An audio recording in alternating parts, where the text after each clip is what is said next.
ನಮಸ್ತೆ ಎಲ್ಲರಿಗೂ. ನೀವು ಯಾವ್ದಾರ ಒಂದು ಪ್ರಶ್ನೆಗೆ ಉತ್ತರನ ಹುಡುಕ್ತಾ ಇದ್ದರೆ ಆ ಪ್ರಶ್ನೆಗೆ ಉತ್ತರ ಅಥವಾ ಗೈಡೆನ್ಸ್ ಏನಿದೆ?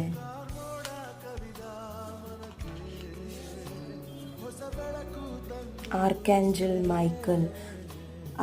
ಮೈಕಲ್ ನಿಮಗೋಸ್ಕರ ಯಾವತ್ತೂ ಇರ್ತಾರೆ. ಅವ್ರು ನಿಮ್ಮನ್ನು ಗೈಡ್ ಮಾಡ್ತಿರ್ತಾರೆ, ನಿಮ್ಮ ರಕ್ಷಣೆಯಲ್ಲಿರ್ತಾರೆ. ನಿಮಗೆ ಕ್ಲಾರಿಟಿ ಬೇಕು ಅಂದರೆ ನೀವು ಯಾವ ಏಂಜಲ್ಸ್ನ ಅಥವಾ ದೇವತೆಗಳನ್ನು ನಂಬ್ತಿರೋ ಅಥವಾ ಗುರುನ ನಂಬ್ತಿರೋ ಅವರನ್ನು ಕೇಳಿ, ಖಂಡಿತ ನಿಮಗೆ ಮಾರ್ಗದರ್ಶಿನಿ ಸಿಕ್ಕೇ ಸಿಗುತ್ತೆ ಆ್ಯಂಡ್ ಆ ಕ್ಲಾರಿಟಿ ಸಿಗುತ್ತೆ. ಸೊ ನಿಮಗೇನಾದ್ರು ಅಕಸ್ಮಾತ್ ಕ್ಲಾರಿಟಿ ಸಿಕ್ಕಿದ್ರೆ ಅದ್ರ ಮೇಲೆ ನೀವು ನೆಕ್ಸ್ಟ್ ಡಿಸಿಷನ್ಸ್ನ ಮಾಡಬೇಕು.